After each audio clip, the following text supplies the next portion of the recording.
So, what did you think about it, bro? I like that. I was trying to figure out what it was while it was playing, and I was like, did he have this like commissioned, or is this a popular song? And I couldn't place it, but it sounded familiar. Indie author DB Rook. He wrote Callous and Crow.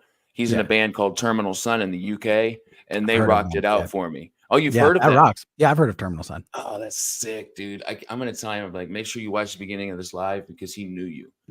I did. So I didn't know that song, but yeah, that rocks. I like that a lot. well, it was custom, man, and I think that to have that kind of talent to kind of just kind of free throw or free flow and just nail it the first time, get out of here.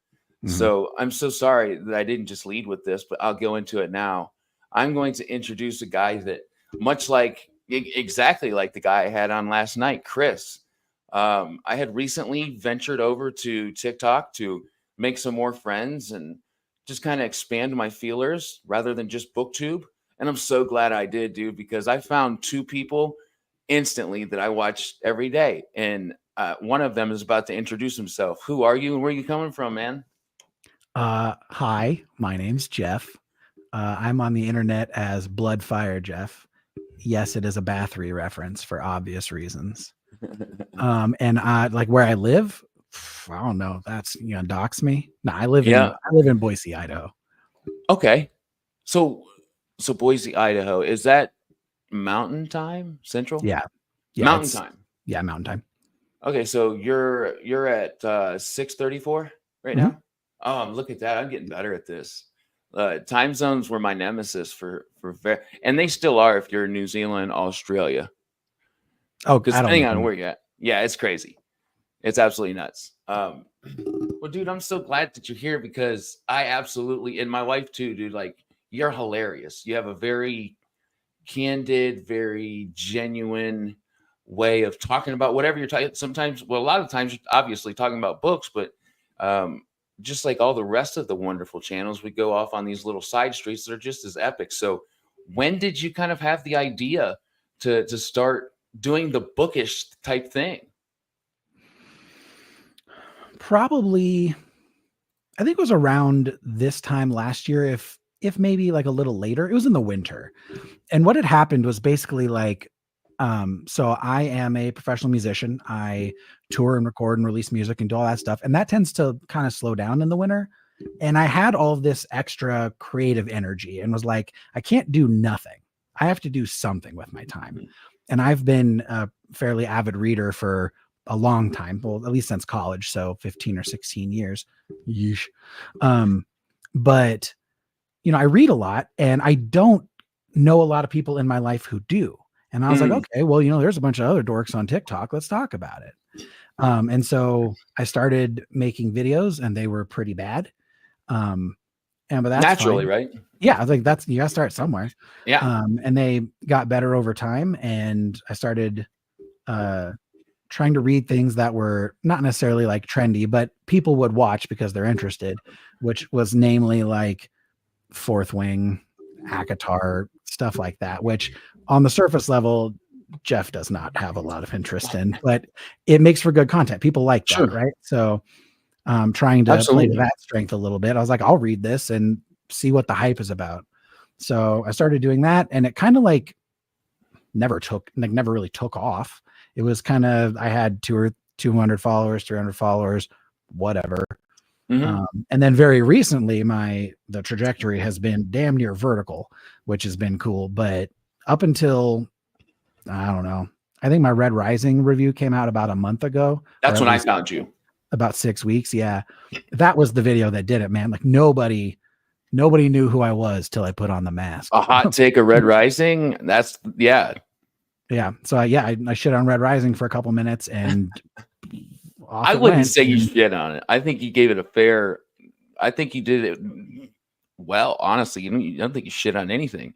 I think you gave an honest opinion. And I think that's probably my favorite part of that video. It wasn't like I've seen shit on videos and it's kind of obvious. And I think you just kind of broke it down, things you like, things you didn't, things you think other people like. And you think the reasons that it is popular are valid. Yeah, it's like I want to come at things from my opinion, why I think things are cool or not, but also there's a lot of bad parts of that book. I was like, I can't talk about it. Like these are the things that stick out to me because weirdly enough, despite my, cherubesque demeanor, I tend to focus on things that bother me more than I focus on things that I'm drawn to. And the parts of Red Rising that weren't good are the parts that stuck out to me versus what was good.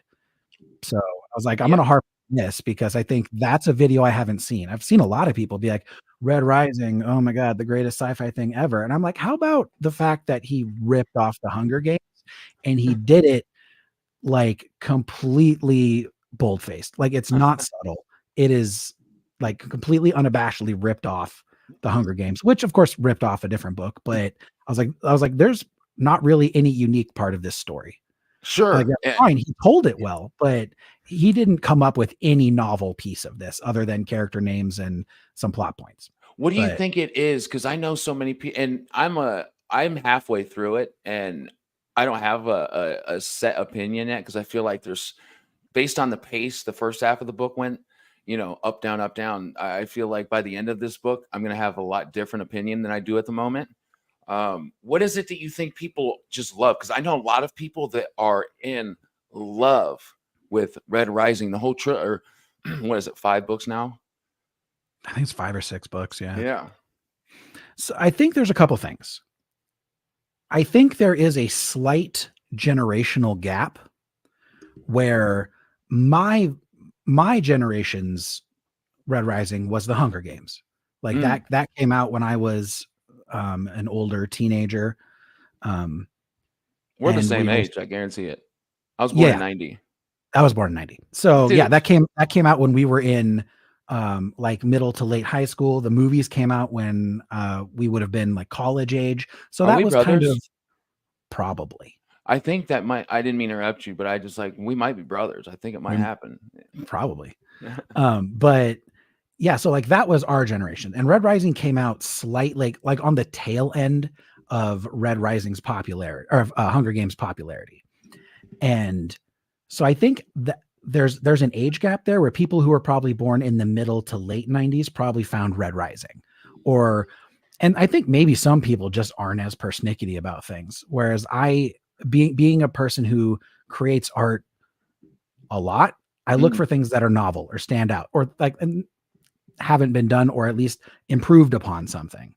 And Red Rising is an entertaining book. It's the same critique that I have with like Fourth Wing is that it's fun. There's a lot of cool things happening here. Like the action scenes, very gripping. Other than that, I'm not into spicy stuff. That's kind of the main appeal of Fourth Wing. And then Yeah. a lot of the character development is a little vapid, little shallow, but I don't know. That's kind of I stumbling over my words because I've like this Jimmy Neutron brain blast thing. I get it. Where like I get an idea and my brain moves way faster than my mouth. But to answer your question, I think some of it's an age gap thing. I don't know that older people care as much about Red Rising as some of the younger generation. Some of it could just be that I found Hunger Games first before I found Red Rising. Like if I had read Battle Royale it came out in 99, so that wouldn't have worked because I would have been in the 4th grade. But like if I had read Battle Royale first, I probably wouldn't have liked the Hunger Games. But like I went back and read Battle Royale and was like, it's different enough to be novel, and I think it's better than the Hunger Games. But I love think what it's you're saying. the order in which you find things is kind of, to me, determines how much I value it. But also, like I said, nothing in Red Rising was new to me. None of it was novel. So I was like, this is an entertaining book, but it's not great. Like, Sure. I could piece out all the things he stole from other books. I mean, I don't believe that there are any new novel ideas for the most part. Like, I'm not asking anyone to come up with a completely new, style of book or plot Like line, an original idea that nobody's ever thought of. Like everything's how an incredible. iteration on something else. Like everything is an iteration of something else. But I love that point you're making though, because if Hunger Games came out in the 60s and still everything else was the same, we were born in the 90s and you picked that book up, you wouldn't have that initial impression to base the Red Rising on. It would be something that was a little. So I get that. That makes a lot of sense. Time, perspective. and I guess loyalty to that first thing. There's so many variables, and I think we could probably go down a crazy rabbit hole, but I like that. Um, I was just thinking, I had a great question, and I don't have a Jimmy Neutron. I have a smushy brain where I think of something and then it's gone. Mhm. Um, I'll get back to it. I'm sure it'll pop up in my head at the least opportune moment, and then I'll forget it again. Oh, Grimfell. You create music. Have you heard of Grimfell? No. Holy shit. That's all I'm gonna say. You just check his music out, dude. He's on his way. And I haven't heard your music. I can't wait to get the links to all that. But That holy offends me, crap, Matt. dude. I know. I'm so sorry. But I'm a huge metal, rock, alternative punk, all that. I love all that stuff. Grimfell is gangster and he is doing things. It is so, so cool. That's So I awesome. feel like you guys have a lot in common, I'm so sure. Oh, Timothy, yesterday, of course it did. It won like 22 to 4.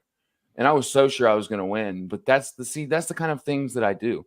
I pick a fight of thumbnail creating with my graphic artist wife and think I'm Oh. going to win.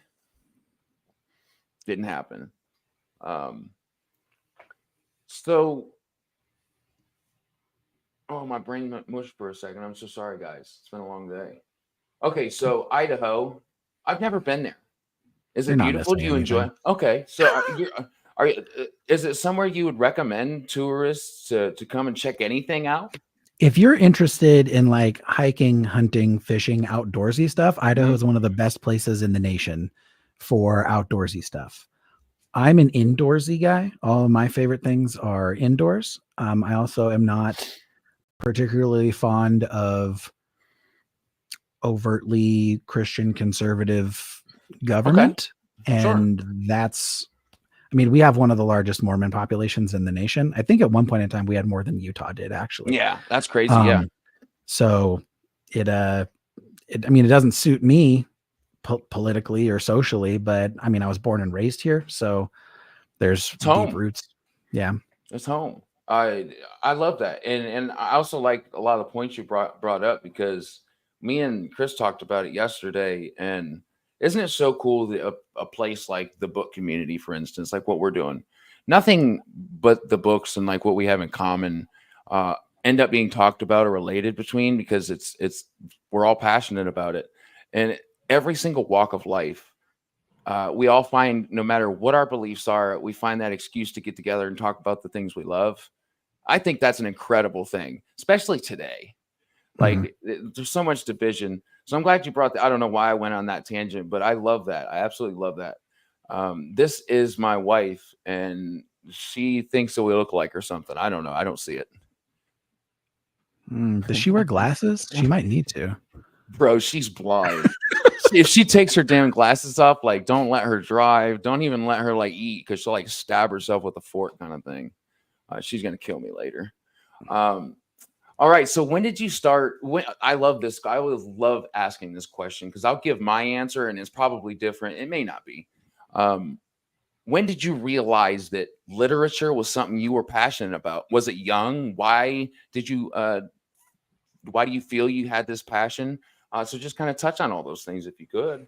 Yeah. So when I was third or fourth grade, so the late 20th century for all the young people out there, my dad gave me a box set of the Lord of the Rings. Oh, I've shown one of these covers in a book or in a video that I had made.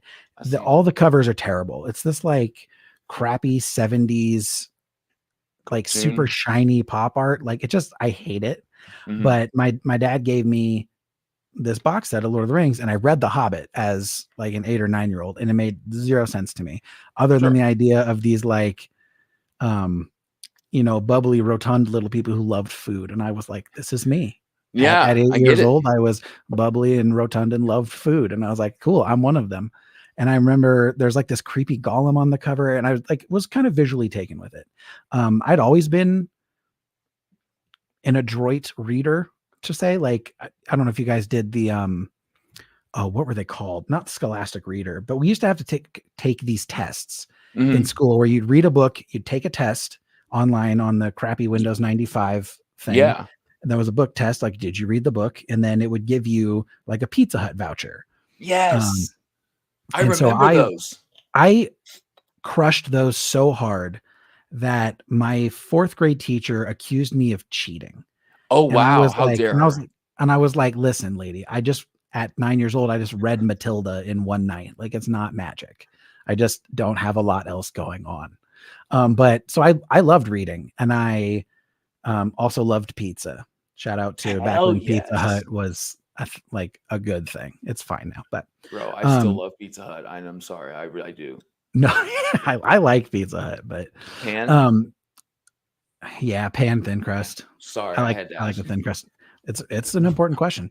It is. And so I've always kind of been a reader. It died off a bit in high school back when we were forced to read all the books that nobody wants to read. Like, True. I didn't want to read The Scarlet Letter. I was like, I don't give a shit. Yeah. And then, or like Lord of the Flies, or any of that. Like, I took AP Lit, and that kind of had a reverse effect where it made me dislike reading. They're like, you're gonna read all the classics. I was like, I don't want to. I don't want to. I don't want to read A Doll's House and all that to stuff. be or not to be type shit. Yeah, I was like, I don't care. Which is ironic because I in high school was really into drama and theater and stuff. So like, you'd think reading a play would have been up my alley, but I was like, I don't know. It wasn't cool at the time. And I was very like, I'm a punk rock kid and I'm into heavy metal and reading. Yes. So high school, I didn't really read a lot. I mean, I read a lot, but nothing that I liked. Probably my US history textbook, until I found out that most of it was a lie. And then I got to college, and college, I didn't do a lot of reading because I had tested out of the English course because I took AP Lit in high school concurrently through a local university. So the only like English literature class at all that I ended up taking in college was a Russian literature class. Oh. And oh my God, dude, there's not enough warnings on that shit. Like, really? Yeah. So this class was at like 7 a.m. with undoubtedly one of the smartest people I've ever had the good fortune to sit in front of against my will. And she was brilliant. Like a lady who has a doctorate in Russian literature. And I was like, this is wild. You've chosen a very unique path, Dr. Dixon. And so we took this class at 7 a.m. And at 19 years old, 7 a.m. was asking a lot, but I went, and we read a lot of stuff that didn't super grab me. We read some Dostoevsky, and at the time that didn't hit. I love that name. We read some Pushkin, which I did like A Hero of Our Time. I love that one. She tried to have us read the Brothers Karamazov, and I think I ended up cliff noting that, or like spark noting or something, because I was like, "This spark." I can't subtext at 19 years old." But she had us read Anna Karenina, and I don't know if you've ever read Anna Karenina. Never heard of it. Oh my God, Matt! I'm gonna send you a copy because I think it is easily one of the greatest stories ever put to paper. Wow! It does that typical Russian thing where like it's very long and it's very dense and not that much happens. I thought you were going to say communism. No. So it takes place in like the late 19th century Russia, and this lady who has an affair with another young lord in her life, and just the effects that like the not butterfly effect, but like the ripple effect that has throughout her upper class life. And it's fascinating. It's beautiful. It's heartbreaking. Awesome. It's amazing. His descriptions of things, like there's this one scene, it's very famous. It's called the lawn mowing scene, where it's this guy just scything a field, like old school with a scythe. It's like a whole chapter. Hard work. And it's like one of my favorite chapters in any book. It's beautiful. Like Tolstoy, just another level. Obviously, he's like one of the greats of all time, but among Russian literature specifically, he's like my favorite. So others were better and darker. Yeah. I'm so sorry if I'll forget it. With Russian literature in college, does that entail learning any Russian, or is it just classic Russian literature that's been translated that you're studying? It was more kind of like Russian culture and less Russian language. The Russian language being, based in like the Cyrillic type writing, fucking incomprehensible to anyone Yeah. who doesn't like actually. It's like kanji in Japanese. Like, good luck, dude. So Yeah. it was more about like, oh, in Russian literature, everybody has a name. So like somebody named Alexander is 9 times out of 10 going to be called Sasha. Like, and everybody, yes, right. But see, that's the whole point of the class, is that like they all have nicknames and everybody's middle name is their father's name. And like it's all like patronymics. So it's all based on your dad's name. So everybody has like a different last name or a different longer middle name based on whatever their dad's name was. And so everybody has 4 or 5 different nicknames, and it gets like spider chart real fast. Cause you're like, okay, It's like a hierarchy. Alexander is Sasha. And then they also call him like other stuff sometimes. Like Alexander can be shortened to like Alexei. And then sometimes this guy's called Sasha. And it just is like, ugh. But once you pick it up, it's super enthralling. You should absolutely give Anna Karenina a chance, because it changed me as a person. Like, I've not read that many books that have like changed me, and that book did. So there's zero chance that I won't read in every single word of that book now. You need to read it, yeah, because of the way you just talked about it. That is one of the things. There's many things I'm after, but those type of books is of course everybody is, but getting the chance to talk to people like I do and you do, having a little bit of a social like presence and getting recommendations and a little bit of a curated recommendation list. I find that I love that. So I am so excited to read that. And I think mostly because the human condition, man, like it's said all the time. Like I don't even care though. The premise in which you gave of the Anna Karenina, yeah. Anna Karenina, I'm probably still saying that wrong. Sounds incredible. And it sounds like things as a human I can relate with, even if I've not necessarily been through the exact, events in one's life. But one of my favorite things, sorry to interrupt. One of my favorite things about Russian literature is that it so perfectly encapsulates misery on like a very specific way.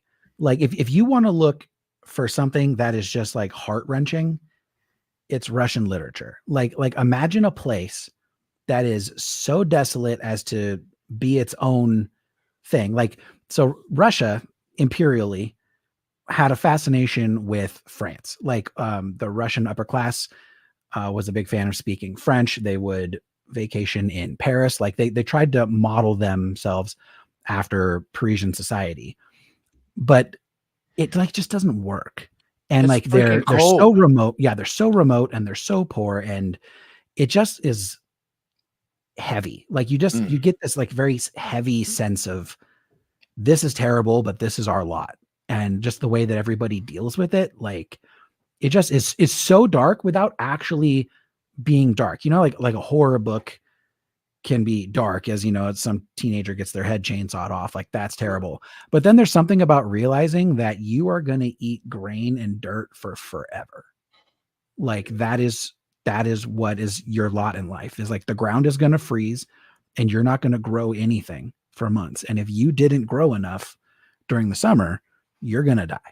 Like, and that's indicative of, the peasantry across the world, like for everywhere. But there's something specifically about Russia where it's like, this place is nearly uninhabitable. Like 90% of the Russian population lives within 100 miles of the western border.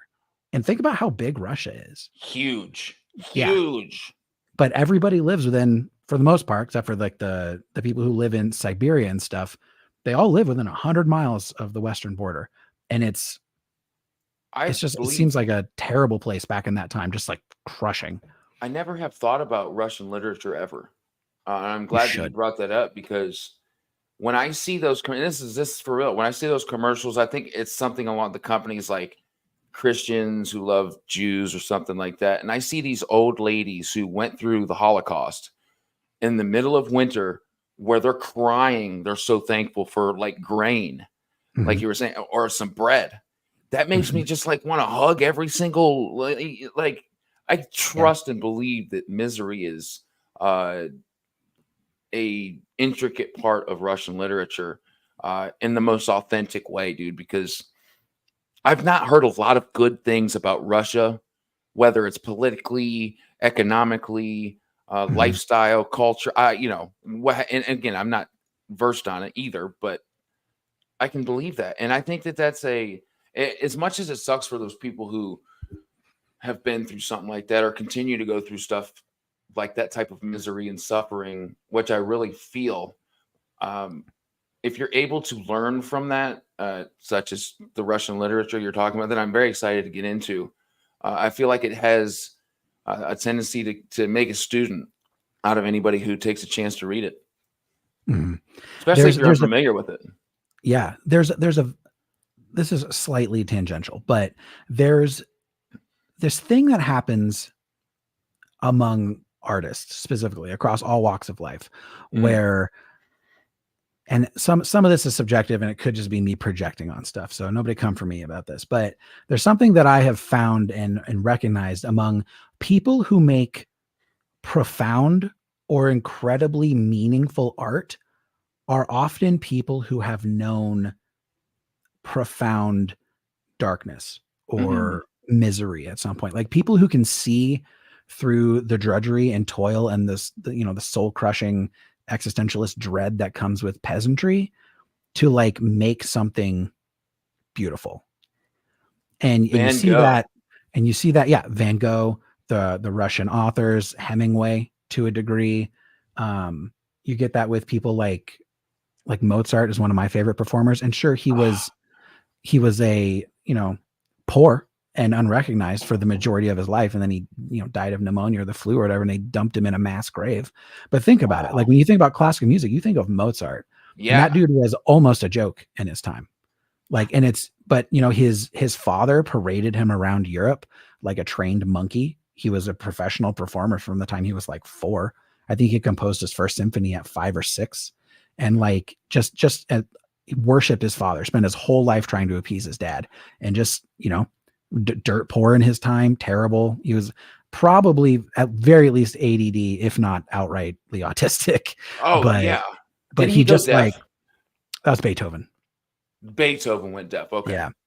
But it's like all these people we think of like, oh yeah, these are the most wonderful artists that the world has ever known. These people were miserable, for the most part, a lot of them.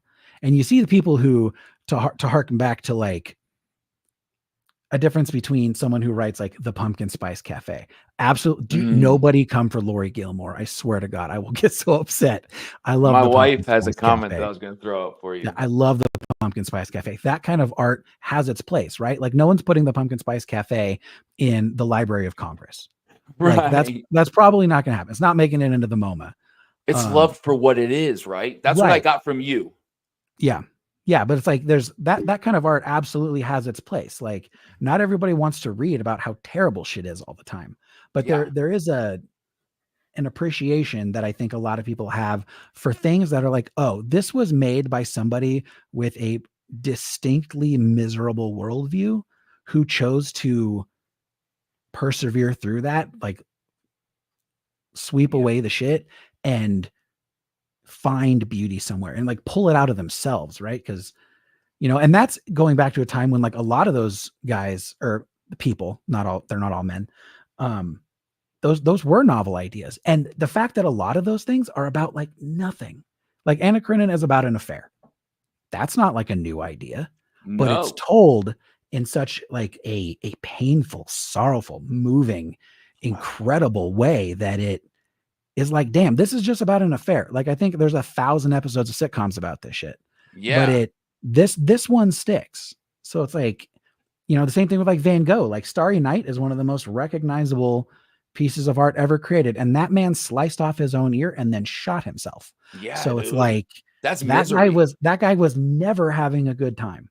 No. So, In it's like, fact, he wasn't just not having a good time. He hated himself. Like mhm, he played like a game, it seemed like every single day. So for anything beautiful to come out of that, it's like if there's hope to be had, or if there's hope to be had in life or a situation, think of people like that. Like, regardless of Van Gogh being as miserable and mentally ill as he was, and eventually succumbing to his mental illness in Mhm. like the worst kind of way, there was something beautiful that we still look at today. That's in hospitals, that's in Mhm. doctors' offices, that's at Walmart. And it's just a thing. It's like, oh yeah, that's Starry Night. Of course it is. And he Mhm. probably never had that sense. Like, oh, of course my stuff's everywhere. No, dude, it's because Great. of people Yeah. realizing your story and what you did with it that now you are. Yeah. Greatness is never recognized in its time. Like you Bob almost have to Marley, die. Yeah, you almost have to die to be recognized for like what you are. It's dude, terrible. it's crazy. I love that, man. This is yes, philosophical stuff, dude. Yeah, By the sorry, way, that got real heavy for a second, but no, like that's what that's I'm what here I for. I look for. Man, that just kind of plays back what I always say, and it just sounds so cliche, but whatever. I don't care. The human condition, we all can relate to that because we all have it. And if it always just goes back to that, no matter what the topic is, it's inevitably going to lead back to that. Mhm. Um, Nick Horvath, I have to shout out his book real quick because it's. Are you a fan of noir, badassery, thriller, like kick the shit out of people because I'm doing things right for the right reason, and if you step in my way, I'm going to crush you, like I'm not noir? against it. I don't know that that's Okay. something I normally read, but I'm open to anything. So you said that you wanted to send me or recommend to me Anna Karina. Yep, If I'm probably saying that freaking. that's all right. But the two that I was going to talk to you about that I'm going to put the post on very soon, because the first one being Ordinary Monsters. That's the very first book. I was 28, laying in a hospital, sick of just how things had been going, and I decided to listen to an audiobook of James Rollins' Sigma Force series. I don't remember which one of the books. There's 18 of them. But then I tried this fantasy book that had just come out by J.M. Miro called Ordinary Monsters. Okay. And it blew my whole world apart and opened. That's why we're sitting here today, that book. So that's what I'm sending you. And it's because it's so important. It's the foundation of everything that I do and why I love literature now. I didn't start young. And Mhm. that's kind of, I told you earlier, I was going to give my rendition of it. And most of the time it's different than people. And I love that. I love when somebody has that chance where their parents kind of introduce them to books at a young age. I think that's so advantageous and opportunistic to get your kids into literature for so many reasons. Mhm. And that's what I'm doing. But that wasn't something that was done for me. Great. I had great parents. I'm just saying that they weren't readers. Sure. But anywho, I picked it up at 28, and I've just balls to the wall ever since. So thankful for that. Like, I'm beginning to do. I just got all my audiobook equipment, and I hope that takes off. I would love to narrate. I just find myself being grateful Mhm. that I finally found it, because there's not many things in life to excite a 34-year-old man as far as, like, hobbies. And I'm a drummer, so drums will always be that for me. And now I have books as well. But a noir action thriller slash mystery, um, Sledge versus a Labyrinth. This is by Nick Horvath. He's right there I'd in the seen chat. this recently somewhere. He's from Minnesota. He played professional. He's 6'10". I'm 6'5". I was like, I'm looking up to him. He played with a lot of professional basketball players that are household names. And he decided that after he was done with his basketball career, he wanted to write and teach. So he's a physics teacher. And he has this now amazing, one of the best books I've ever read, Sledge versus a Labyrinth. Period. And like a general top 10 list, not fantasy, not thriller, just a general top 10 list. This makes top 5 for me. Amazing. So heavily recommend that. Excellent. Thank you for popping in, Nick. Hope you're doing good over there in the New Zealand. I'm terrible with that one. He's a Kiwi. I understand that's what they call each other. Let's see here. What's up, Shelf Centered? It's good to see you, brother Bryce. That's a voice that belongs in an audiobook. If you're talking to me, well, that's very nice. If you're talking to Jeff, I totally agree. Stop. I loved when you were like, I got a book fairy, or what was the one you like led in kind of serious, and then all of a sudden you dropped it. Yeah, I got a book fairy. I did one of those. Yeah. Yeah, it was great, dude. I think that is fucking brilliant. By the way, say whatever you want on this. Say Okay. fuck if you want. Yeah. Some people are like, hey, can I cuss? You're a fucking adult. Fucking course you can fucking cuss. So what got you into being a professional musician? What is your deal? And that's a very general question, but what do you do? Sure. I know the answer, but not everybody's researched it like me. So everybody's dying to know. Right.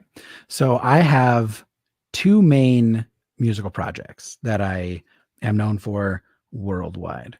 The first one is what we call castle metal, which is a medieval influenced, highly melodic brand of black metal.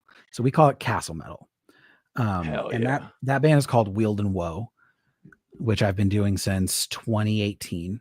And that is probably the thing that I am, well, up until last week, known for the most, is doing interviews for that, touring, releasing albums. The last album we released was on like 7 or 8 best at the end of the year lists last year. Got shouted out on a bunch of stuff. Like it's been very, very well received. So that's amazing. Banger TV, No Clean Singing, Mead Metal, Angry Metal Guy. Like it got shouted out by a lot of people. And so, also thank you so much. So that's been a really cool experience. We're playing at a festival in Seattle next year called Northwest Terror Fest. We're doing some touring in the fall. We've done a bunch of other stuff. Like we played some other festival stuff in the last couple of years. So that keeps me really busy. Right now we're working on our next record that I can't talk about too much, but that's in the process. So that'll be out next summer. Guitar, drummer, bass. What do you do? So I play guitar and I do 90% of the composition. Hell yeah, dude. At this point. The brains. Yeah. Music theory guy? Some. Okay. Enough to be dangerous, but not enough to be arrogant about it. Because you can always spark, well, we could do this. The timing's a little off here. What do you think? We could go with diggity. So here's the thing about music theory that, burns my toast and gets people. People think that music theory is prescriptive. It's going to tell you what to do. And that's not true. Music theory is descriptive. It tells you what's happening. It doesn't tell you what to do. It's a way to define what is occurring. This relationship between notes is called a this. It doesn't say that, after you use an A sus9 chord, you need to do this. That's not how it works. It just is a way of describing what you've done. It doesn't tell you. It's a way to complicate things that like I love music theory, but I feel like there's a lot of things as far as themes or what's the word? Vocabulary that make things harder sometimes. But I get it. Like you have to differentiate. I get it. It's easy to get in your head about it and think about, because it's like, medical theory will tell you what to do. That's a prescriptive thing. If you're going to build an engine, engineering theory will tell you what to do. Music theory doesn't work that way.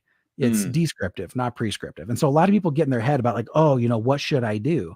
And it's very useful. And it's like, okay, if I want to create something that sounds medieval, this would be the instrumentation. This would be the types of scales and modes that I use. So like it works that way to say, hey, to achieve this kind of thing, what are, common characteristics? But it doesn't tell you what to do. It just says, this is how I would describe that relationship between these sounds or how you could recreate something. Are you a fan of Cliff Burton? Who isn't? Okay. Yeah. I love that answer. Hell yeah, dude. Metallica's old bass player. He died in a bus accident. If anybody who doesn't know, but the dude was brilliant, man. Just versed in music theory. And that's something people are like wowed to know because Metallica's grungy. Well, especially their first stuff, very, very thrashy, and it kind of levels out. But the guy was a master of music theory. And I think he did what the best of those people who use music theory. He did what he wanted to do. And then when he could borrow from what he'd learned, he did so. So yeah, I find it very fascinating. I just know the very scratching the surface. I didn't take any classes. It was mostly just like personal research, but I love it. What do you think about Grimfell's feeling the flow comment? It's like feel it. Like, if is there a day you're just not feeling it, or there, things aren't adding up, and you're like, look, guys, like creatively today is just not. It's not working for me. My I's are crossed, my T's are dotted. Uh, the Z is at the beginning of the alphabet. I think we should come back tomorrow. Yes and no. There's a lot of times that I feel that way, where I'm like, man, I'm not clicking today. Mm. And that happens a lot. Like I'm a very emotional dude. I tend to lead with my heart and not my brain. And sometimes I'm just like, this isn't it. But I also firmly believe personally that songwriting is a skill.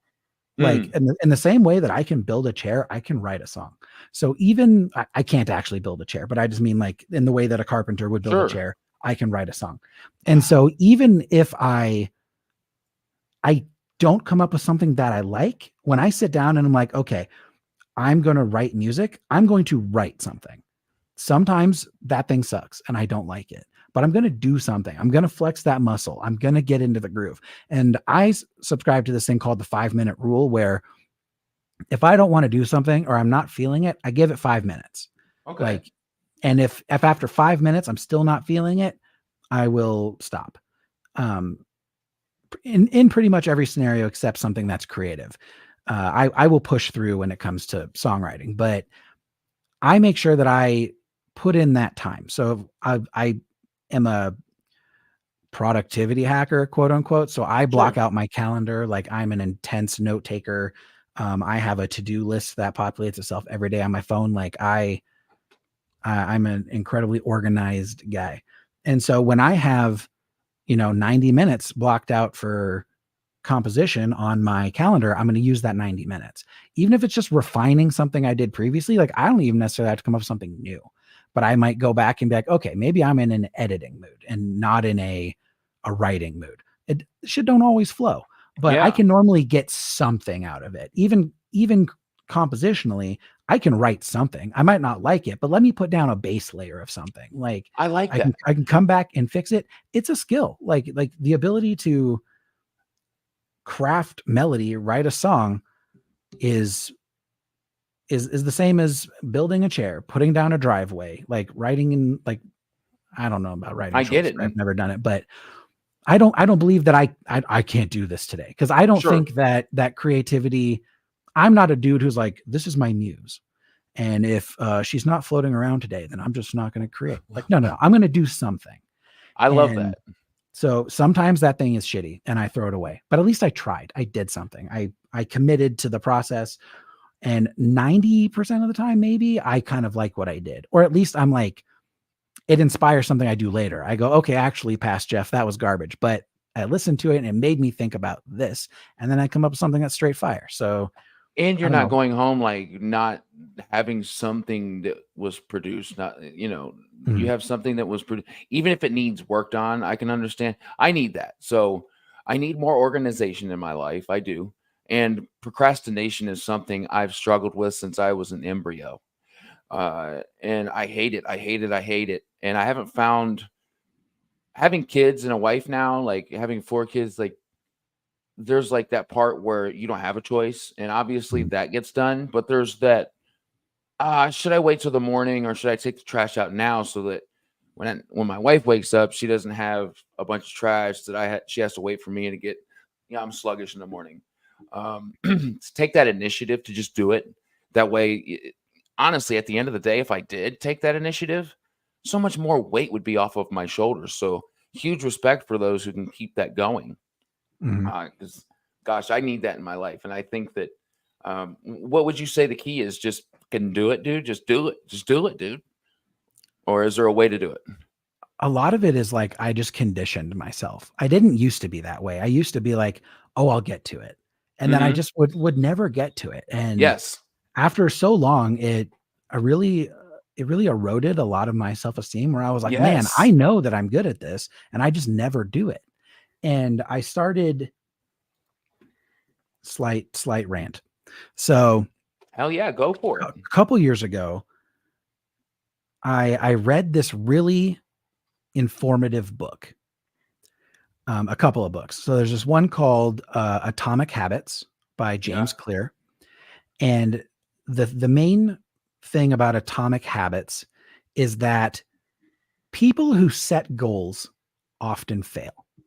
Ooh. So if you say, I'm going to read 40 books this year, that's a big goal. You might achieve it. Some people are just independently focused enough that they can just achieve that. Mm-hmm. But the main point of that book is that you need to build a system, not set a goal. So my goal that I've set for myself is to read 18 books per year, which by a lot of people is not a lot.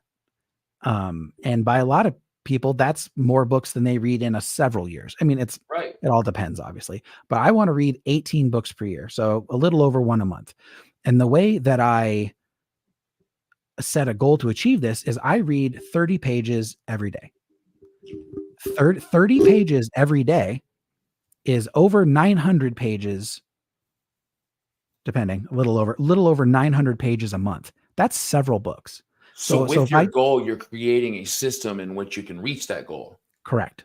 Okay. So you take the big goal and then you whack it up into something that you can do repeatedly, consistently every day to make sure you achieve that goal. If I read 30 pages a day, 900 pages a month, there's no way that I'm not going to hit 18 books a year.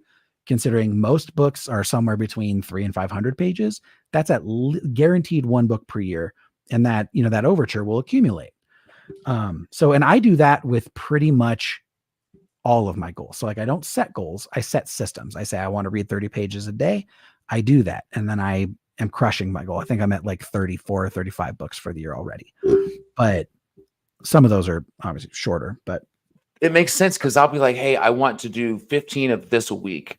Mm-hmm. And by the time the end of the week comes around, I never made a plan of action to do said thing. Mm-hmm. I just set it and thought it would, like magic, I guess, would happen, mm-hmm. or I'd be suddenly inspired to duke it out all in one day. Or, man, I think I need to read Atomic Habits because I feel like those small steps would equal big gains. Mm-hmm. It does. Yeah. It's like, I can't fail. Like I literally can't. If I read 30 pages every day, like I clearly have crushed that goal already. Like there's no way to goof that up. Another thing is that I am a fanatic to-do list person. So every morning in my phone app, I open my phone and it self-populates every day. It's like 15 to 18 things that I need to do every day that vary on the day, depending on how it's set. But it's like brush my teeth in the morning, brush my teeth in the evening, check to see if I need to take the trash out, set the coffee pot. I need to do my Duolingo. I need to journal. Did I do my reading? And then sometimes it's like, okay, I make a video every week for this record label that I work with. So that's on that list. And then all of my book talk stuff is scheduled out. So I have it on my calendar that says on these days I make this video, it gets posted on this day. So all of this stuff is put down somewhere that I can keep track of what I've done. Is it a special app or is it just your calendar? It's the Reminders app on iPhone. Okay. And it integrates with the calendar app. But there are others. I used to use one called Todoist, which is really popular. There's one called Things. It's very but having a visual representation of the things that I need to do frees me from the mental burden of having to remember. I don't have to carry around like, what did and didn't I do today? I have a representation. And I also use this to track book talk ideas or even like song ideas, song titles. I don't believe that the human brain is meant for storing information. I think the human brain is meant for idea creation. So I have done my best to free myself from the burden of having to remember things. Oh. I don't try to remember anything. The second it pops into my brain, I'm like, oh, I should do this. Boom, open the app, put down the idea. It's written down. I can move on. And so I do that with like literally everything. So I like that even the small things like brushing your teeth is on there because that's a big thing. And that's something I would skip over in the heat of a moment where I'm like, I'm not have the time. No, here's your checklist. Do it. Mm-hmm. I love that. Yeah. And so I do that every day for everything. And the next thing is I read this book called Feel Good Productivity by this guy called his name is Ali Abdaal. He's the world's foremost productivity expert on YouTube. What's his name? And Ali Abdaal. Okay. AliAbdaal. And he's a brilliant dude. And he talks a lot about time blocking, which is set aside times in your calendar to do things. A lot of people are like, oh, I don't have time. I don't have time to do this. Sure. But you do, for the most part. Like some people have, there's always extraneous circumstances. Somebody with 6 kids, or, you know, yourself or whatever. Yeah. Everybody's different. I'm very blessed in that I have a wife and no kids and 1 dog whom we are obsessed with. So my schedule is very open. Okay. Aside from my professional work responsibilities, my schedule is wide open. So this doesn't apply to everyone. But for the most part, if you're like, oh, I want to spend 6 hours a week doing this thing, I bet if you sat down and mapped out day by day what you had going on, you could find 6 hours. I don't deserve an excuse, Jeff. Even with 4 children, there is time I could find. Sure. I promise. Yeah, but like all you have to do is sit down and like map it out, and you could find it. So like on Mondays and Thursdays, I spend time on composition stuff. On Thursdays, I do book talk stuff. On Saturdays, I do book talk stuff. On Sundays, I do other video projects. So does that ever create stress that you do have things concreted, or is it usually just a positive for you? It's positive because I have a representation of it. So I can say, oh, from 9 to 10:30, I can go play Baldur's Gate. I can go do whatever. And I don't hold myself to it rigidly. Like if someone's like, hey, you want to come over and do this thing? I take that block and I move it. I don't get rid of it. I don't just say, hey, that 3 hours of composition is done. Still needs done. And move it somewhere else. Right. I don't want to skip it. I'll just put it somewhere else. Or I'll break it up into smaller chunks so that it continues to happen. Holy crap. It's been super beneficial to me. I like having it organized and a visual representation of what I have going on and what I've committed to. A problem I know what I'm doing after this. A problem, and if you want more help, that I'm very passionate about this. Like I'm more start my own TikTok about that. But the other thing is I live pretty stringently now by this idea of hell yeah or no, which I also got from the Atomic Habits book and also from another book called Essentialism by Greg McKeown, which is basically this idea that I have a finite amount of time in my life, right? I don't know what that amount is, but I can see so far into the future to say, based on how much time I spend at work, how much time I spend with my wife, whatever, I only have so much time. And I want to spend it doing the things that are most meaningful to me. And the kicker here is that most of the things that occur in your life are not the most meaningful things. So the idea of hell yeah or no is that if someone presents me with an idea and my reaction to it isn't hell yeah, it's no. Like a medium, yeah, let's skip it. Nope. Yeah, if it's like, maybe is no. Anything less than emphatic yes is I'm not doing it. Because anytime you say yes to something, you're saying no to the potential for other things. And if I'm not dedicated to this thing, I'm not going to do it because I could go do other things that I know are meaningful to me. Like, I love it. I don't maybe want to go to Cracker Barrel. I don't want to go to Cracker Barrel. I definitely would like to sit home and play my guitar and work on my song. But if someone's like, hey, do you want to go to Olive Garden? Hell yeah, I want to go to Olive Garden. I'm going to move my thing. So I love Caesar salad and breadsticks. Dude, the chicken gnocchi soup, fuck me up. Ooh, that's what I'll get next time then. I'm a slut for chicken gnocchi soup. But my wife's getting excited, like I'm actually going to be organized. So and babe, I think I might be. I love this. I'm so glad. You would be surprised how easy it is to adapt and how it like changed my life. I used to be this like miserable person because I knew I had the potential and capability, and I just like didn't commit. I didn't get things done. I used to say yes to so much stuff that I didn't want to do. You're thinking about other people's feelings. Exactly. And most people that I've encountered and experienced this with is if you honestly just be like, no, I don't really want to do that, people respect you more. Like they respect that when you're like, no, I'm not interested. You're drawing a boundary. You're taking control. Exactly. Yeah. They respect that. And it has never, to my knowledge so far, prohibited or kept other people from repeatedly asking me to do things. I still get invited to do just as much stuff as I did before. I just do less of it. Sure. Yeah. So So you've it's never been found that situation where like, I didn't go to Bob Evans with John Doe. mhm, Man, I like my life would be so much different if I'd have just said yes. Like, mhm, I get that, man. I get that because we have those instincts where it's like, hell yeah. Like, there's a reason there's a hell yeah as an answer compared mhm. to, I could, but if you could, then and you really wanted to, you would be already. I get that, man. I love that. That is a wonderful mindset. Yeah. I'm gonna be definitely hitting you up for any questions that I have because Mhm. I'm beginning to see that. Well, I've known this for a while. My unorganized thoughts and I'm doing a lot of thinking, but it produces nil. Mhm. So with the fuel that I burn already, I could be giving myself such a uh, more productive day. Um, Gosh, I love that. I'm so glad that you talked about that, dude. Thank you.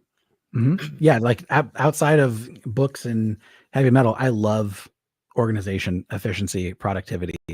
Like I really, really love it. I've considered I've starting like a always personal coaching thing for it, but that wasn't a hell yeah, so I didn't do it. Okay. I can see. So not to well, obviously I can't. I love that. And you're not going to be persuaded. So my take on just acting as if I was like a person coming to you, Mhm. man, you not only kind of explain it, but the way that it's helped your life in the compare and contrast type of way. So I think you'd be really good at that. But I think that kind of just recommending that to a fellow person like me that who's unorganized all the time is equally as wonderful. Yeah, I Oh, try to use my powers for good. Absolutely. Like respect. one of the greatest benefits of this is that my book talk content for the most part is created and planned through mid-November already. Like That's I've already wonderful. shot, edited it, and I know what's going out on what day. It's just Be- kind of chilling to come out. Mhm. That is organization on a gangster ass level, man. You figured it out. Yeah. I mean, I That's what it is. occasionally improvise. Like if I come up with something that I'm like, oh, I'm going to do that at the end of November, but I'm really excited about it, I might swap something. But, I hear a I lot of have that stuff created. I know a lot of not a lot, but I know a couple of bigger, channels that it's like that's what they do. And I'm not personal with these people, but just through the grapevine, I've heard that's a similar kind of calendar for them. They've got things ahead of time as far as authors and releases, and they know what their plans are, and things go much smoother that way compared to okay, I have to do this and then do that and then maybe rush this to get. So it makes a lot of sense why you would do that. And now that I have this, by the way, this is the third live stream I've done with my, and it's still not as pretty as I would like it to be, but it's a work in progress. Me and my wife got a building that I was going to say we built. Actually, we didn't. I helped, but her grandfather was the brains. Them old timers know how to swing a hammer and how to just kind of do things without knowing how to do things, and it's awesome. Mhm. Um, I guess what I'm getting to is finally on my YouTube channel, something that it's lacked since the year and a half ago when I started it was those videos that you do, like the recorded videos, the lists, the reviews, because I just didn't have the space to have a pretty spot in the house with four kids to, record. So Mhm. now that I do, I'm excited and being organized while doing that and moving forward could really push a lot of what I'm trying to do and the passions I have forward much quicker. Mhm. Absolutely. Man, have Having a you read this? dedicated space that's kind of like not sacred, but is like this is where I do my voodoo is Yes, very, very beneficial. dude. Yes. We waited so long too. Me and my wife used to look at each other in the single room that we lived in. Oh, I'm so bored. And then all of a sudden we had four kids. And that's like the last thing that we ever are, by the way, now. It's like, well, we got what we wanted. And we finally just got this space. It's brand new little 12 by 20 building. She's got her graphic design stuff over here. Anyway, I'm just excited about it. Yeah, you I should be. bought her this book a couple years ago, and neither of us has read it yet. And I wanted to know if you've given it a try yet. And it's The Subtle Art of Not Giving a Fuck. I own it. I haven't Okay. read it yet. But I follow a lot of Mark's like YouTube stuff, like his YouTube shorts, and I think he has shown up on my TikTok a Do couple you times. think I that think that's he's the a funny most said dude. sentence on Booktube or any tube, that it's like, I own that, but I haven't read it yet? That's probably the most. It's got to I be know up that there. I would say that to many books that are huge right now. It's like, I got that and I know what shelf it's on, but I haven't dove into it yet. But dude, holy shit. I don't know. I know you like fantasy. Of course you like fantasy. I just got these. I don't subscribe to any other monthly book box because I think they're all like YA craziness, which I'm not against YA, but anywho, I just really like the one that I have, and it's a broken binding. And the Memory, Sorrow, and Thorn theories by Tad Williams has just begun. So what they'll do is each month they release a book in that series. There's 4 in this series. So for the next, including this month, 4 months, not including 3. So this is the first one, the Dragon Bone Chair. It is just the most absolute gangster.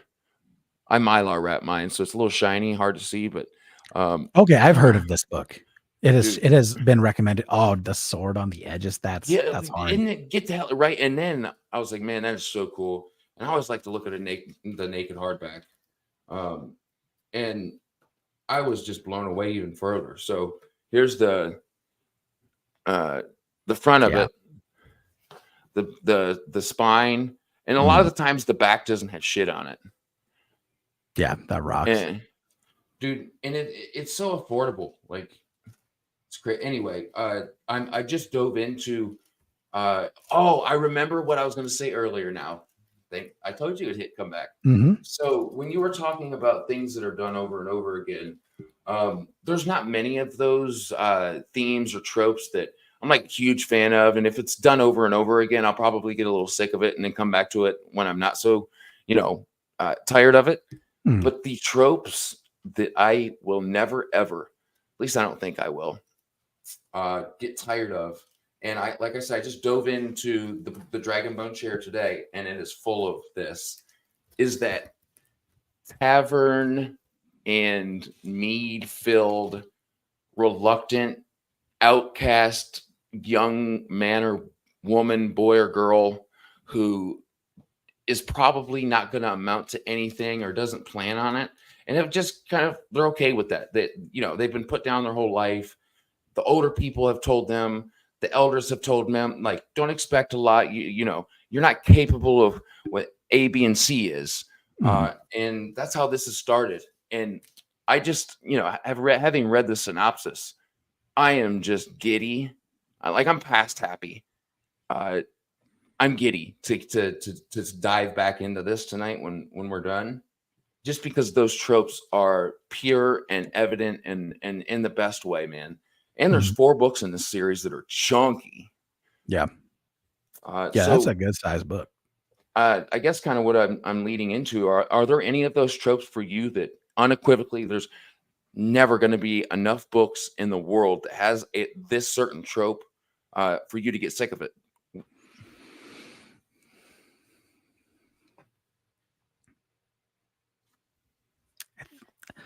So I mentioned earlier that I'm someone who tends to I focus more on things that I don't like than things that I do. And I think there are more tropes that I'm like, okay, we could retire this for a minute and I'd be okay. Like there's more tropes that bother me than I'm like, I look forward to. I don't seek out tropes, but there are definitely some tropes that I avoid, which I guess would be the inverse of seeking it out. Which is equally a great answer. But like academy settings, I'm so fucking done with people in school to learn how to do something in a fantasy book. Like, so done.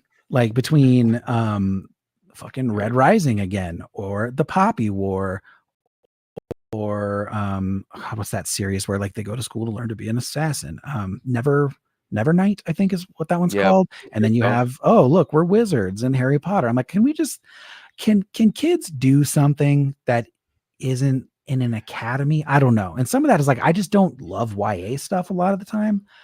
So real quick, I have to say, the Ordinary Monsters book that I talked to you that broke me into fantasy, I'm going to shatter that for you, because that and later in the book becomes a trope and you won't see it coming, and it's going to flip what it flipped what I considered the dark academia feel on Yeah. its head, dude.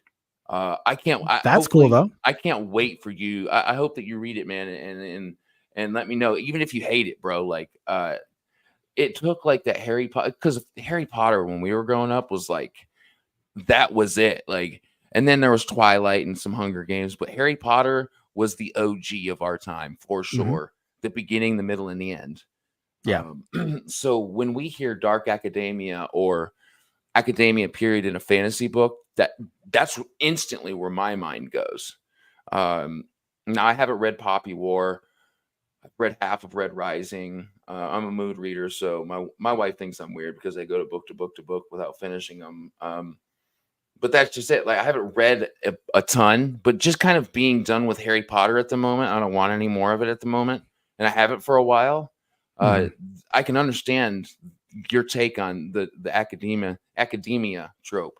But what was cool about Ordinary Monsters was that was flipped on its head in a way that I could have never guessed. Sure.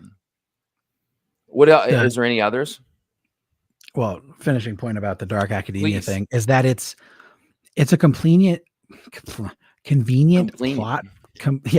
plot vehicle to deliver exposition, a safe environment for this person to overcome their inherent obstacles. And like, it's convenient, and convenient to me is not like Never an exciting thing. Way. I'm like, it's an easy way for us to learn a lot about the world that they're in, for people to understand that there's more going on, or, oh, they have powers that they didn't know about. And then there's always like the one professor who's like mysterious, or like isn't really a good professor, potentially but a dickhead. He's the best wizard. Yeah. It's like, oh, Snape was secretly like a man with a heart of gold and one of the most powerful wizards ever. Duh.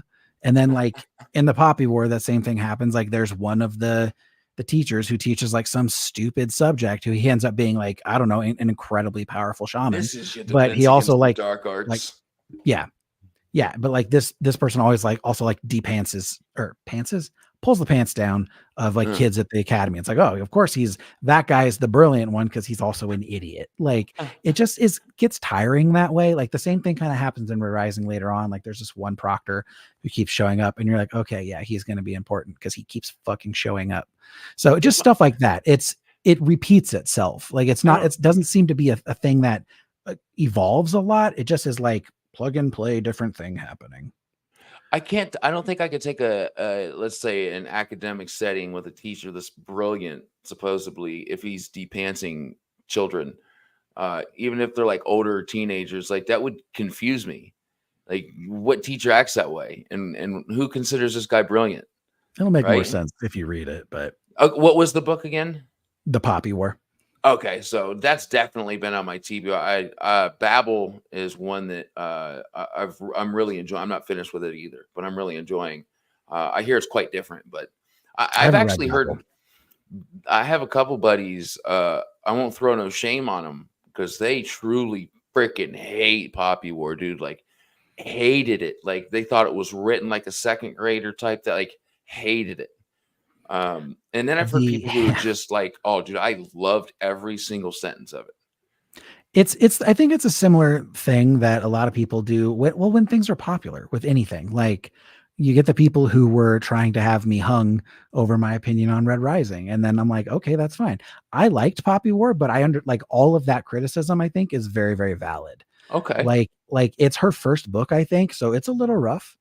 It's not like bad writing. I don't think her use of prose is poor. You're not getting published with bad writing. No, like her character development isn't maybe as nuanced as I would have liked. Some of the characters are very rough. A lot of the characters are outright despicable and annoying, and that gets kind of grating to live with. Her book narrative and like plot line very closely mimics like the Second Sino-Japanese War from like feudal, like 19th century or 18th or 20th century Japanese Chinese conflict, essentially. And it's not veiled, like non-ending. She's not very deftly being like, maybe this is, art imitating life. She very much was like, oh, that's interesting, I'm gonna change the names. Oh you know. shit. But also I think she was like 22 or 23 when that book came out. So like considering what I was doing at 23 years old, Yeah, that's dude. pretty Oh, impressive. keg stands are writing published novels. I know Yeah. who wins that one. Not Yeah, me. I think she's in a PhD program for like Dude, the she's Chinese brilliant. literature or something. Like she's Yeah. super smart. But yeah, if you look at it through the lens of she was barely an adult when she wrote that, that's incredibly impressive. But yeah, if you compare it to, you know, Sanderson or V.E. Schwab or something, it's not as great, but it's good. Right. What would is do you have a favorite book? Is that a thing with you, or is Mhm. I don't it's not a thing with me. I don't have a necessarily favorite book. I may have like a most influential, Yeah, but I don't have a favorite. What would yours be if you had to pick one? I have two.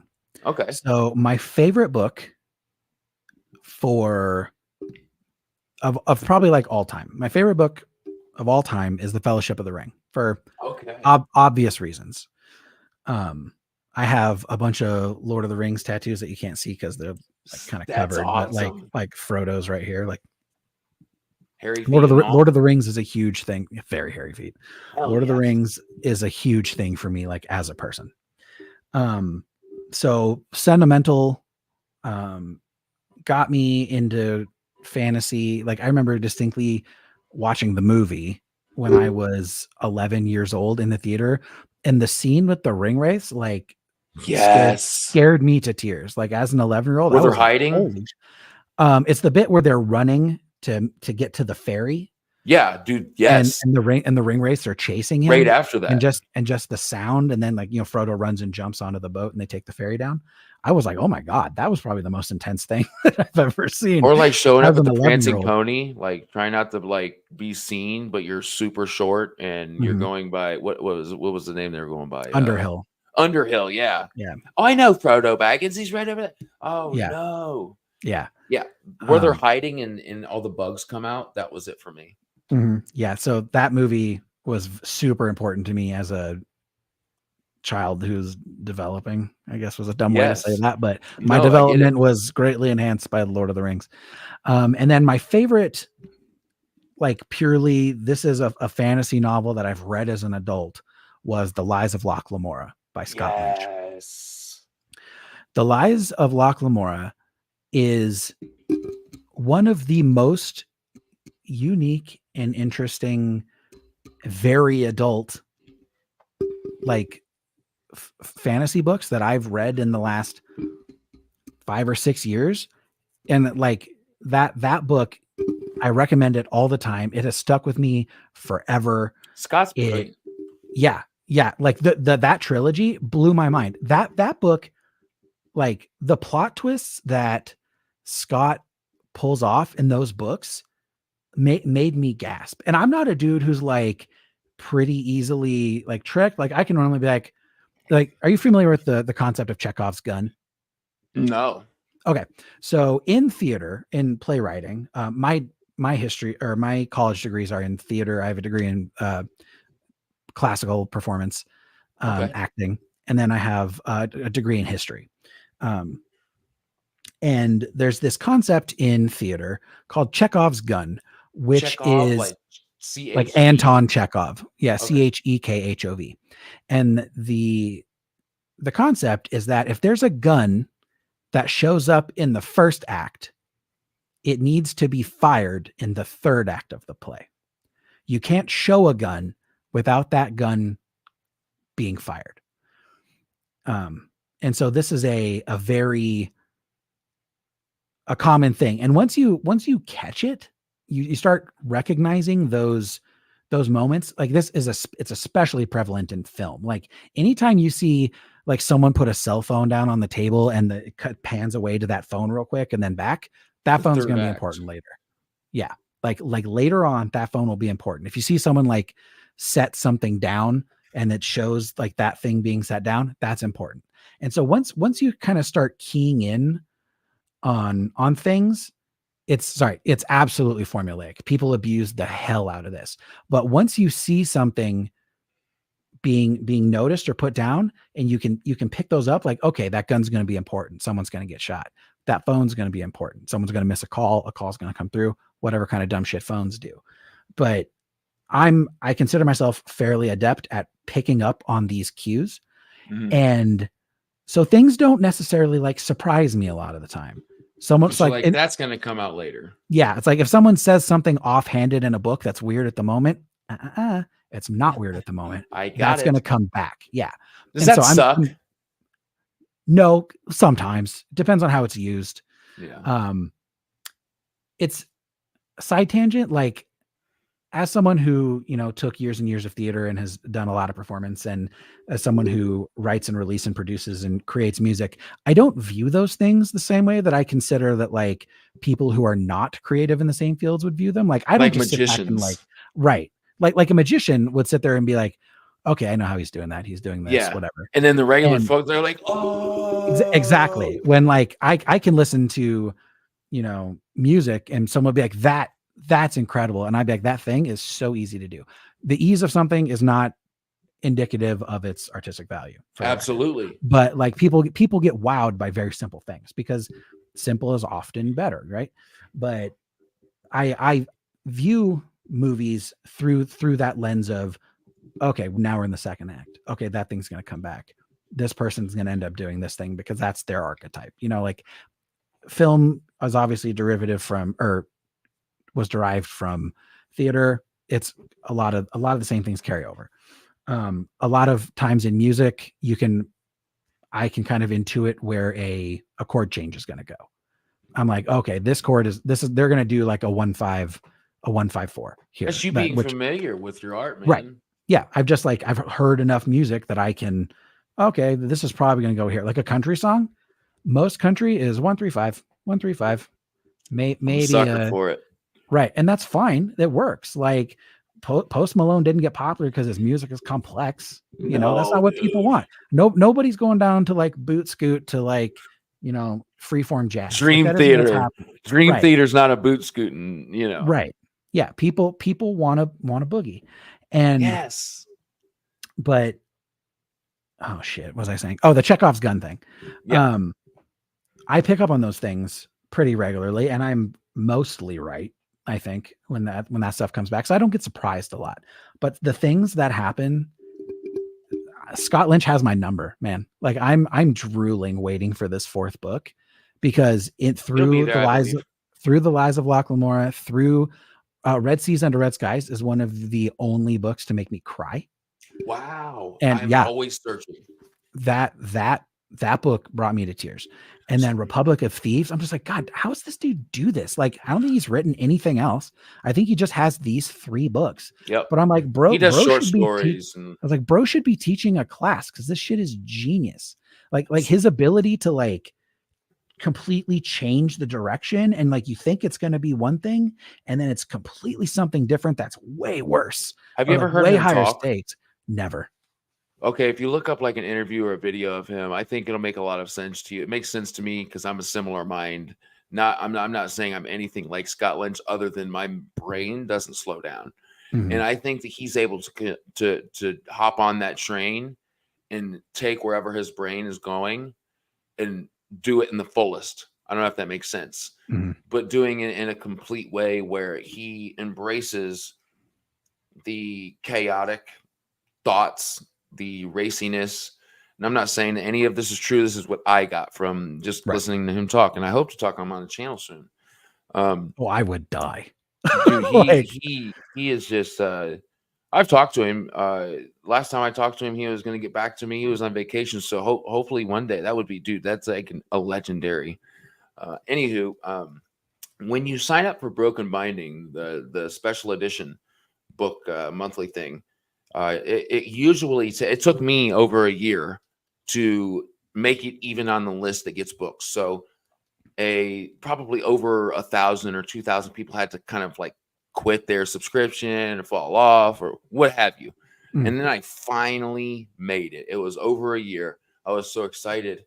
And the very, very first book that I got was Lies of Locke Lamora. Dude.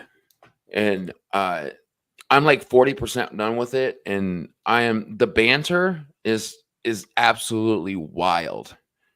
How well it just translates. It translates so well. Like I don't have to stop, think about anything.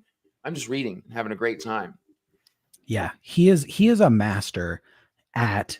So one thing that I struggle with in a lot of fantasy is the dialogue is not conversational. People Sure. don't tend to speak in a way that feels casual or natural, and he's really really good at this. When they talk, you're like, yeah, it's evident that those people are best friends.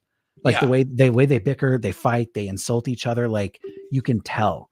And just his mastery of like conversation, because so much of what Locke does is just tricking people through words, like, you know, the false facing thing where he's like pretending to be other people, and all of that's done through dialogue. And Sure. he's so good at it. And the things that you catch Locke saying that come back later, with the whole title being The Lies of Locke Lamora, right? Like that's a Sure. Chekhov's gun thing. Like the things Locke says are going to get him in trouble. And it's just amazing. He's like, I'm struggling to articulate myself because I'm dumbfounded by this man. No, like I get it. his books are 5 out of 5, no notes, like You on do a my great job of not like perfect go. spoiling anything, because I'm not done with the trilogy. So No, I'm so I'm not. thankful I'm for not that. gonna tell you anything, because Thank I you. would die to be able to experience that book again for the first time. That's a question I ask people that I Oh get man, great answers. Like, what book would you read for the first time again if you could? The Lies of Locke Lamora. Yeah. That's incredible to have that, like, without question, where you're just like, oh, of course it's that one. Yeah, no, don't even have to think about it. Like, definitely that book. Well, so many people, and I get it too, man. I can't wait to finish the trilogy. I can wait. I think that's the reason I haven't yet, is like coming on at 29 and started reading a lot older than a lot of avid readers start. That's given me the opportunity to experience a lot of those all-time favorite books that people talk about that I've either not yet experienced, or just did, or I'm just now going through the series. Like the First Law trilogy. I'm still in the First Law trilogy. I love Joe Abercrombie. He's I've only so read The good. Blade itself, but yeah, that's another one where it's like, God, like you don't think things can be that bleak, and they are. It's like, Well, wow. I'll tell you what. I actually kind of think that Joe Abercrombie, like, I wouldn't, based on some of the indie authors I read that I love, I'm about to recommend one of the series. His world is kind of happy. And I'm not, like, this book, this series I'm about to recommend to you isn't like dark in a way that's like depressing, or I mean, I guess if you lived in this world, but to read it, you're not feeling that way. It's just a lot more bleak than Joe Abercrombie's, but there's a reason for it all, and it is. I have to grab it real quick because I got to show my author book. It's when it is like on my all-time list. It is probably on my all-time list. I would say three or four. And he's about to finish it. He's working on the third book now. He's got a novella out that's about to come out. He just sent me the arc, but it is John Palladino, Trials of Ashmount. I've heard of it. There's a couple, like, especially at the beginning. I almost quit, almost the end, first chapter. It's a little dark. There's some things that go on that's like, oh, this is how you're going to start the book off. I'm so glad I didn't stop it, because there's a reason for it. I just think it was a ballsy thing to do in the first chapter. But again, it's epic. It's dark. It's bleak. I would consider it grim dark. It's not overly like disgusting or violent or anything like that. Just it's a world that I would not want to live in, where bad things happen. Yeah, it's incredible. I highly recommend that. Right. But so what's coming up for you? What are you into currently, and what's coming up next? Anything big? As far as reading? Anything, music. And in fact, if I could, if you give me permission, I have Wield and Woe pulled up here. Could we get a sample of it? I can throw it on the screen. Sure. All right, man. I'm excited. Give me 1 second. All right, share screen. Here we go.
Dude, who's playing the guitar? Is that you?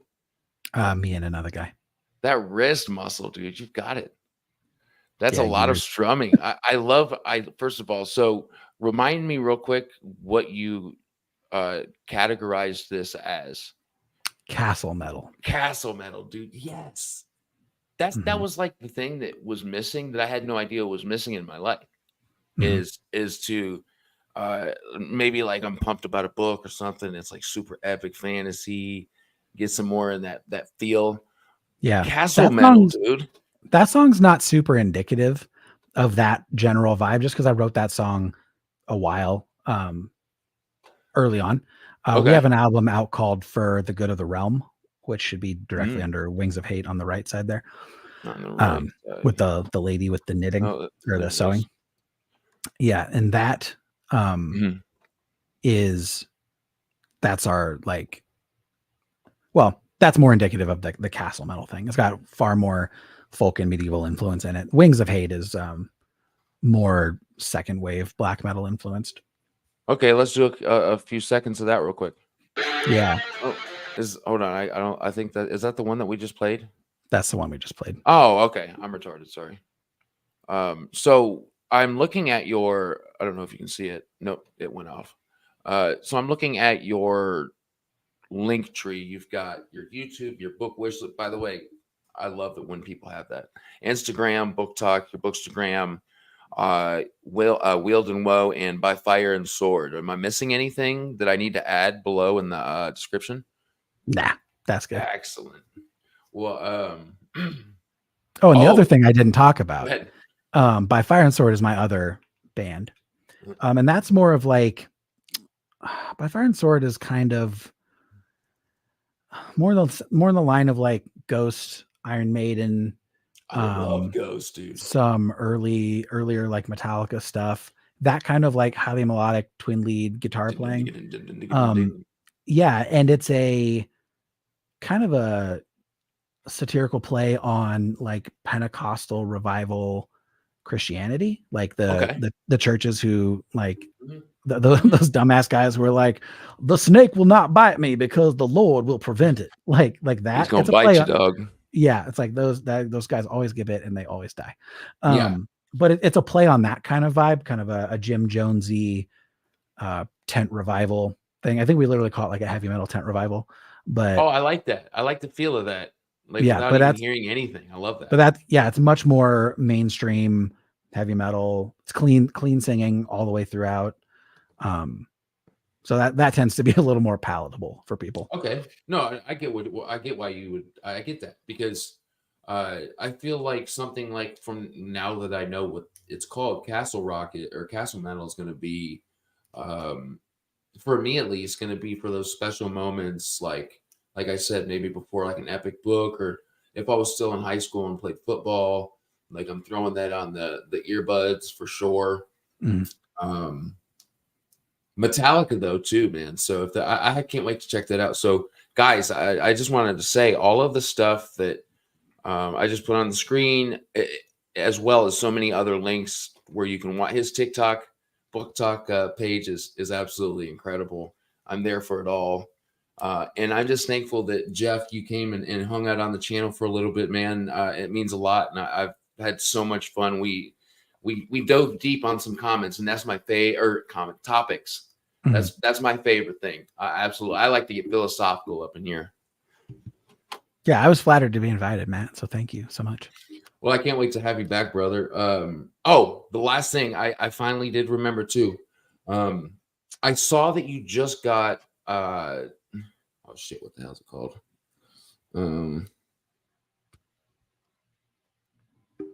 It's a Asian inspired fantasy. Everybody, Sword of Kaigen.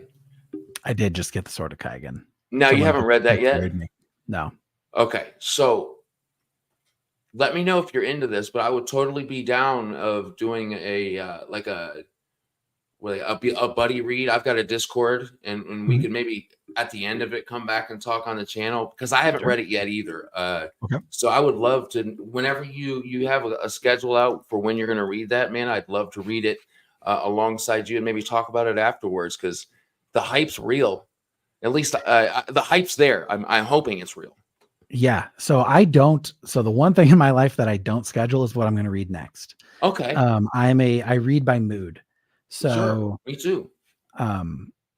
I have a list of like, okay, when I'm going to pick, I pick off this list, but I don't predetermine what I'm going to read sequentially.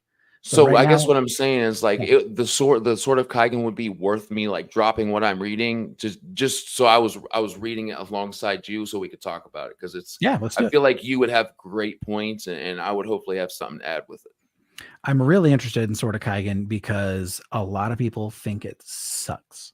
And that's really interesting to me, is when a lot of like when something is so heavily polarized, a lot of people are like, Sword of Kaigen is my favorite book. ML Wong is my favorite author. This book changed me. And some people are like, I wouldn't wipe my ass with this book. And I've never heard that take that I've heard it a lot. And maybe it's just because I focus on like negativity stuff, that it has popped up on my book talk more often than praise. People are like, yeah, one of the things is that it's brutal. It is dark. And a lot of people don't like that. Some people want I dig it.